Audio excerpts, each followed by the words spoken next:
What's up, guys? Black Rose Duelist here, and today is the first day of my videos for October. And I can tell you October will be a great month for Black Rose Duelist because I am going to be releasing lots and lots of quality content this month. A lot of it will be surprises for you guys, but I'm just going to tell you it's going to be great. And before we jump into the top 5, I have a quick important announcement to tell you. I have a new YouTube channel up called Nico and Me. It's where I'm going to be making my amiibo videos. I know some of you have probably seen I've accidentally uploaded the videos from there onto this channel twice this week. And it was supposed to go on that channel, but I'm officially releasing my new YouTube channel today. The link will be in the description. It will be lots of Nintendo gaming, but also other gaming in general. Stuff like amiibo hunting and just general gaming. So if you're interested in that, please go check out my channel. It'll be in the description below. But this will still be my main channel. I have many things coming for this month. None of you can predict it. It's just going to be great. So yeah, check out my new channel. I'll be uploading some videos over the weekend there. And let's enter the top 5 with the deck that I have never had on this list. It's actually tied for 5th place because I didn't know what to put there. So, number 5 is Infern Node. Infern Node has been picking up some steam in the past few months, especially because of the last set release, which gave them huge support with the new fusion, of their first normal summonable monster, Decatron, and then just other great support. They have a Harpy's Feather Duster in a monster. They have a Raigeki in a monster that are also 3,000 beaters at the same time that can negate effects. They're just crazy. Combine them with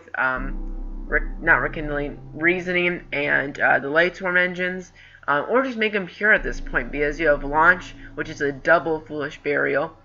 You can get your quick plays out basically your first or second turn.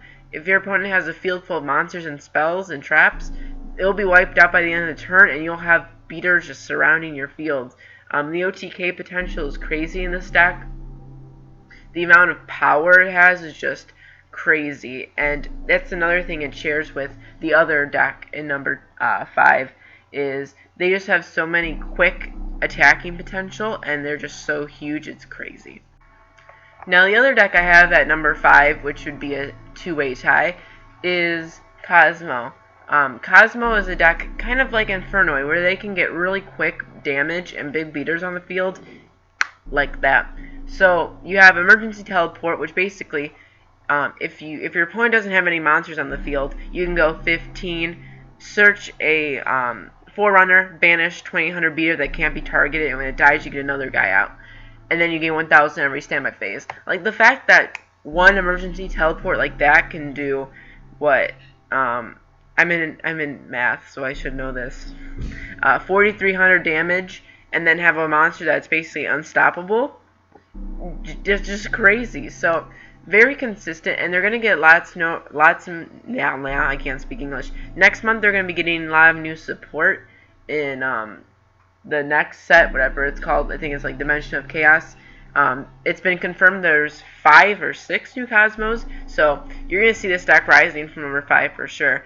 But right now, the fact that you can just go farm girl, attack twice, like the OTK potential in this deck is crazy.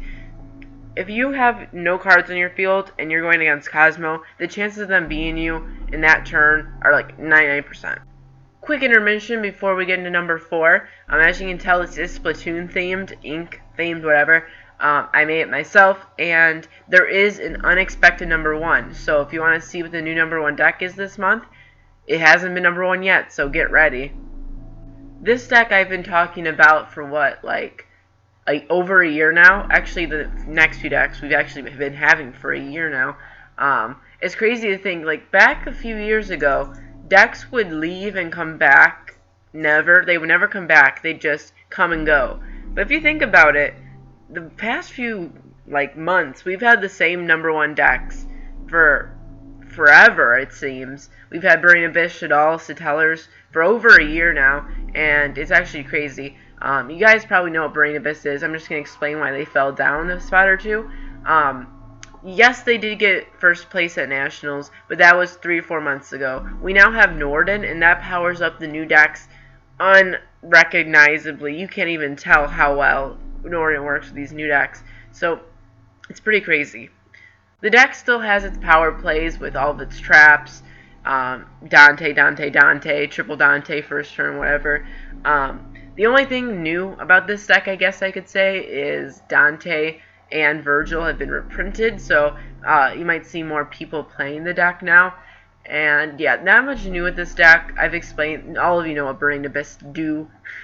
But yeah, Burning Abyss at number 4, down 1 or 2 spots from last month. It is what it is. BA, bye-bye. Okay, now number 3, you guys have been raging in the comments literally for the last, year that I've been doing these videos. I get it, Satellars are good, but I don't think they're the number 1 deck. I think this is the best they've ever done on the list at number 3. They've been number 4 and 5 for, the whole year. It's just a deck that, it's never been the number 1 deck. It's never been, oh my gosh, I gotta cite everything against it, like Necros. Or, you're not going to the event expecting, okay, I'm going to be playing tons of Satellars. But now with Norden, that thing has changed. Like BA, but even more, the deck has gone down. Price, the Nebs are what, $7 now? And all the Xyzs too. The deck, everyone can pick it up now with a Norden. And the fact that Norden is out now, the deck is just incredible. If you haven't tried it out yet, I will be making a deck profile for each of these decks come in the next few days. So be on the lookout for that and subscribe. But yeah, this deck is just crazy now with Norden and how cheap it is. And yeah, number 3, Satellars, up I think 2. Okay, I'm going to try to hurry up because I know you guys have lives and you can't be watching me for 5 hours. But number 2, Necros. Now I already know you guys, Timothy in the comments, stop raging. I'll get to why they're not number 1. But this deck is kind of getting overexposed and it's kind of dying. It's in the process of death. It's at the hospital. They've been there for about a month, and I think it's kind of to the point where it's kind of getting outplayed. Everyone knows how to duel it. Everyone knows how to side against it, and with the new support for Shaddolls and Satellars, they're kind of getting an edge above Necros. So everyone knows what Necros do. Necros. Now I'm going to get to the point where everyone has been waiting for, the number 1 deck replacing Necros. Shaddolls are a very, very weird deck. They've been off this list. They've been number 2 on this list. They've been number 5 on the list. They've been all over the list. Shaddolls are one of those decks that will never die. They're just there. They're very versatile. Whenever you throw a rock at them, they'll absorb the rock and become a rock monster. That's literally what they are. They adapt to the format very well, and with the new Perform Mages and the new Norden and the new reprints, I think Shaddolls are the number 1 deck right now. And if you don't agree, well, I'll duel you, 1v1 me, noob. No, I'm not like that.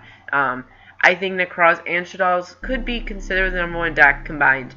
But not combined, I mean, they both could be the number 1 deck. But I feel like with the new Norden and the new Perform Mages and the new reprints, this deck has kind of overcame Necros. And also, with the Water fusion, they can beat the Necros matchup pretty easily.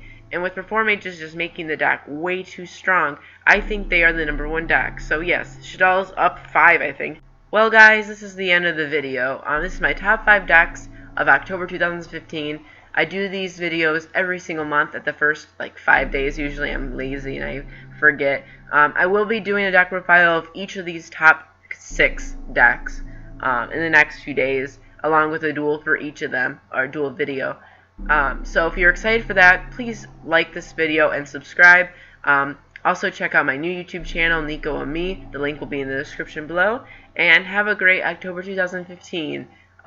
Look forward to more content, including a Halloween themed video, new music videos for Yu-Gi-Oh, and much like that. So please like, comment, subscribe, and I'll see you guys later. Bye.